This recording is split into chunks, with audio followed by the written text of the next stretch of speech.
일단 제일 확실한 거, 대통령을 한 번만 하고 그만두는 거니까 걱정할 게 없어요. 다음에 대통령을 또 할 거면 국민들한테 잘 보여야 되지만 그럴 필요가 일단 없다라고 하는 거. 두 번째, 지금의 정부는 이명박 정부 때의 신자유주의에서 더 발전된 새로운 신자유주의 정책을 구사하고 있습니다.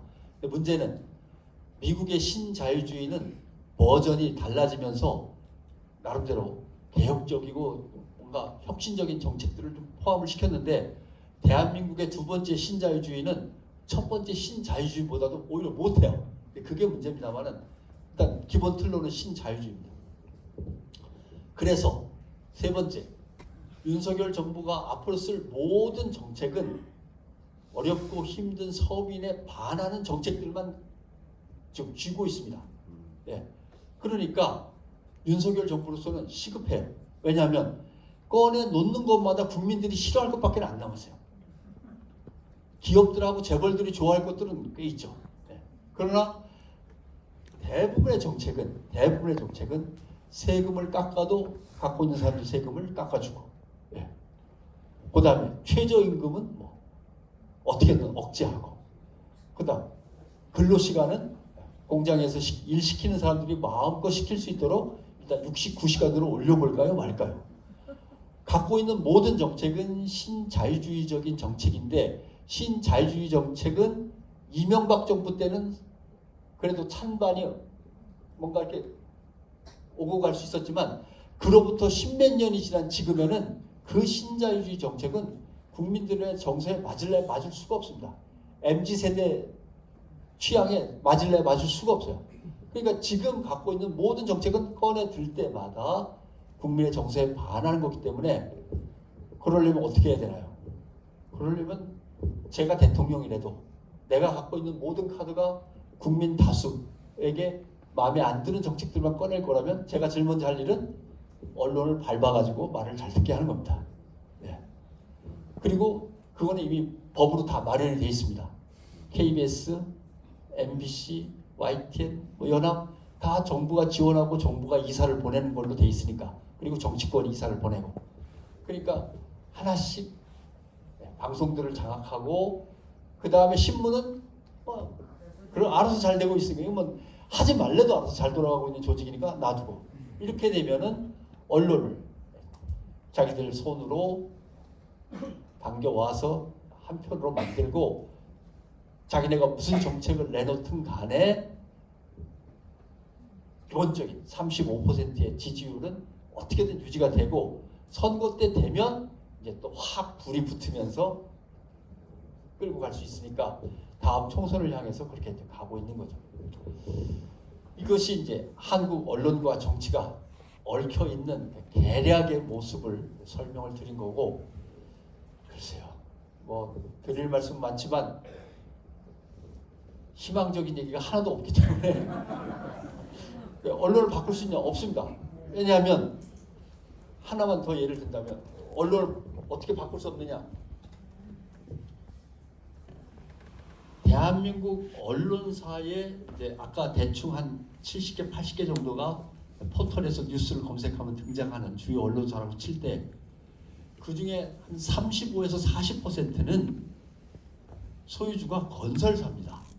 네. 건설사입니다. 네. 건설사하고 고속버스 회사하고 뭐 이렇게 있는데 다 같은 회사니까 사실상. 건설사들이 웬만큼의 언론사를 갖고 있기 때문에 부동산 문제라든가 국토 개발 문제라든가 이것들이 먹혀들지 않습니다. 개혁적이고 뭔가 생태 환경 지향적인 정책은 통하지 않습니다. 그러니까 건설 뭐 국토 개발 여기서뿐만 아니라 사회의 모든 제도들을 엮어가는 데 있어서, 그게 노동제도든 교육제도든 간에 보수적이고 기득권을 위한 수구적인 제도에서 계속 머물러 있는 겁니다. 언론이 이걸 깨고, 검찰이 못하고 감사원이 못하고 아무도 건들지 못하면 마지막에 그걸 깨고 나오는 게 언론인데, 언론이 그보다 훨씬 더 기득권 지향적인 언론으로 남아있으니까 풀리질 않습니다. 그래서 오늘 시간 다 됐으니까 몇 발 드릴까요? 그래서 말씀드리는데 미디어 시민으로 일단 존재를 해주십사. 그 다음에 좋은 미디어를 골라서 좀 왕창왕창 지원 좀 많이 해주십사 하는 부탁을 드립니다.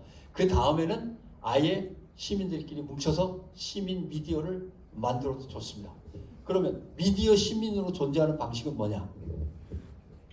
저는 뭐 직업상 지난번에 YTN을 그만두면서 하루에 언론을 몇 개나 봅니까? 라고 할 때 제가 한 70개 보지 않을까요? 라고 했는데 집에 가면서 내가 너무 뻥을 쳤나? 그러니까 다음날 회사에 가서 다시 찾아보니까 제가 하루에 매일 들어가서 보려고 준비해 놓은 게 95개인가 그렇더라고요. 네. 95개인데 뭐 매일 업데이트 되는 건 아니니까요. 휙 들어가서 쭉 봐서 어제랑 똑같네 그러면 나오면 되니까 대개 하루에 한 50개에서 70개는 매일 본 거죠. 그럴 수밖에 없습니다. 장애인 신문만 해도 4개죠. 농민신문, 농어민신문, 농축산, 유통신문, 농축산과 관련된 것만 해도 3개죠. 거기다 건설신문, IT, 전자신문에다가 그 다음에 뭐 하다못해 부산일보에, 충청일보에 뭐 이런 식으로 가도 그것만 해도 한 40개 되겠네요. 90개가 될 수밖에 없는 거예요. 거기다가 블로거는 또 따로 찾아봐야죠. 여러분들은 그렇게까지 고생 안 하셔도 됩니다. 첫째, 언론, 미디어 시민으로 언론을 똑바로 꿰뚫어 보려면 무엇부터 할까? 미디어를 비평하는 신문을 보십시오. 네. 미디어 오늘, 미디어스, PD저널, 기자협회보 이렇게 4개만 보셔도 됩니다. 이렇게 4개만 보셔도 됩니다. 거기다가 몇 개 더 한다면 뭐 뉴스톱, 팩트체크 전문 뉴스톱 뭐 이런 정도도 있고 그 다음에 페이스북으로 보신다면 아마 여기 민주당원들은 많이 보시지 않을까요? 기레기 추적자, 예, 기추자 흔히 말하는 뭐 기레기 추적자 이런 거 결국 사실은 요 한 4-5개만 매일 들어가 보시면은 그 다음부터는 해결이 됩니다. 외우십시오. 미디어 오늘, 미디어스, 기자협회보, PD협회보죠. PD저널, 아나운서는 뭐 1년에 한두 번씩 나오는 거라고 빼고 그 다음에 뭐 뉴스톱 또는 뭐 정치 색깔이 맞는다면 기레기 추적자 뭐 이런 것들을 보시면 됩니다. 그 다음 좋은 언론들을 어떻게 구분해서 어떻게 지원할 것이냐는 여러분들한테 그냥 맡기겠습니다. 그 다음 좋은 언론이 아니라 나쁜 언론일 때 어떻게 할 거냐. 나쁜 언론은요 편지를 쓰십시오. 메일을 보내시고 생각보다 잘 먹힙니다. 네, 생각보다 엄청나게 잘 먹힙니다. 특히 신문사들은 그런 것들을 받아본 경험이 별로 없었고 나 독자인데 신문 이렇게 만들면 구독 끊겠습니다 라고 해야 먹힙니다. 근데 안 하세요. 내가 그래봤자 이건 뭐 먹힐까? 먹힙니다. 그 다음 3번째 그러니까 항의전화도 좋고 근데 항의전화 할 때 이렇게 다짜고짜 욕하고 막 인신공격 하시지 말고 점잖게 할수록 무서워합니다. 몇 년 동안 이 신문을 읽어온 아무개입니다. 무슨 일을 하고 있는데 어떤 그 기사가 어떻게 잘못됐습니다. 이런 식의 잘못된 기사 이거 얼마든지 고칠 수도 있는 거고 사전에 체크할 수도 있는 건데 어떻게 이렇게 기사를 쉽게 엉망으로 냅니까? 점잖게 얘기하면 얘기할수록 잘 먹힙니다. 그러니까 욕하고 막 인신공격 같은 거 말고 그렇게 좀 해주시는 거. 그 다음 기자들 욕을 제발 좀 덜 해주셨으면. 네. 예를 하나 들게요. 얼마 전에 해리포터 팬들 도쿄에 해리포터 공원인가 뭔가 기념관이 생깁니다. 서울에서 3시간 거리? 3시간? 예. 근데 서울에서 무슨 도쿄 무슨 어제 갔는데 3시간이 걸리고 청주에 오는데도 3시간 넘게 걸렸습니다. 집에서 출발해가지고. 맨 처음에 기자가 쓴 제목은 그게 아니었습니다. 세계의 해리포터 팬들 동경으로 모인다였습니다. 근데 부장님이 뜻 보더니 어떻게 바꿨는지 모르지만 아무튼 서울에서 3시간 거리에 어쩌고 저쩌고. 이거 내선 일체도 아니고 말이죠. 뭐예요? 일본하고 한국이 벌써 하나의 나라가 된 거예요. 대동아 공영권도 아니고 서울에서 3시간. 말도 안 되는 거죠. 이 얘기를 왜 드리냐면 대개는 제목만 찾고 읽고 제목 말고 다른 내용의 기사를 안 읽으시는데 제목만 읽는 것이 가장 위험합니다. 왜냐하면 스마트폰을 켜면 아무리 아니라고 해서 아무리 아닌 것처럼 생각을 하려도 받아들일 수 없는 게 다음도 그렇고 네이버도 그렇고 보수 기득권 층에게 유리한 기사가 오래 떠 있습니다. 그리고 더 위에 떠 있습니다. 대개 이렇게 한 번, 두 번, 세 번, 네 번 이렇게 가지 않습니까? 10개, 10개, 10개 이렇게 가는데 가능한 한 위에 오래 떠 있는 것이 주로 그쪽 기사들이 많이 떠 있습니다. 왜냐하면 더 열심히들 찾아보니까 그런 거죠. 숫자가 오래 남으니까 그런 걸 수도 있고 안에 알고리즘이 어떤 건지 도대체 모르겠습니다. 근데 분명히 더 오래 떠 있습니다. 더 오래, 더 높이 떠 있습니다. 그러니까 제목만 읽고 아무것도 안 읽으시면 손해보시는 거죠. 네. 정말 중요한 거는 밑으로 가야 있습니다. 기사에서도 어떤 기사를 읽을 때 제목만 읽으시면 실패하는 겁니다. 정말 중요한 내용은 맨 밑에 가 있습니다. 기사의 맨 뒤에 가면 뭐가 있냐면 여기에 대해서 아무개 교수는 이렇게 얘기한다가 진짜입니다. 그 위에는 다 뻥이든지 보도자료 베낀 거고요. 거기에 대해서 아무개 교수는 그러나 이럴 수도 있다. 요게 진짜입니다. 요게.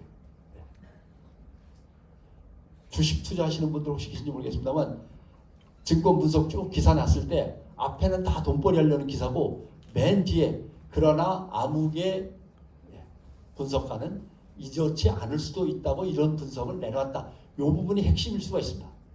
그러니까 기사도 맨 뒤가 중요하고 다음 포털에서 제목 늘어섰을 때도 맨 밑에가 중요합니다. 기자는 제목을 붙이지 못하게 돼 있습니다. 여기서 오해가 좀 있으신데 제목을 붙이는 사람은 기자가 아닙니다. 기자는 본래 제목에 손도 못 대게 돼 있습니다. 제목을 상상하지도 않습니다. 그러니까 주제가 이거지라고만 생각을 하는데 제목을 아예 생각도 안 하는데 요즘 와서 이제 크게 정치적으로 중요하지 않은 기사는 기자들이 제목을 달 때가 있습니다만 정치적으로 경제적으로 사회적으로 중요한 기사는 기자가 제목을 붙이지 못합니다. 그건 다 간부들이 붙입니다. 그러니까 언론사에 욕을 할 때도 거기 이름이 써있는 제일 불쌍한 인턴 기자들 이 나쁘게 이 인간 부덕이 기덕이 뭐 이렇게 기레기 하면서 그 나이 23살 24살 된 그 인턴 기자들 괴롭히지 마시고 그 사람이 속한 부서의 부서장한테 정중하게 아프게 지적을 하셔야 됩니다. 이게 이제 미디어 시민들로서 하실 일이 되는 거죠. 이렇게 해가지고 나름대로 위에가 야 우리가 마음껏 막 나갈 수는 없구나. 째려보는 사람들이 정말 많구나. 이런 생각을 갖고 있어야만 적어도 그냥 알몸으로 막 망나니처럼 뛰어다니지 못하는 거지 안 그러면 언론이 어디로 뛸지 모릅니다. 이런 것들을 염두에 두시고 하고 싶은 말이 많지만 오늘은 그냥 여기쯤에서 줄이고 혹시 질문이 있으시면 제가 질문 몇 개는 받도록 하겠습니다. 차담? 네, 뭐 어떻게 하시죠? 차담은 어디서 하는 거예요?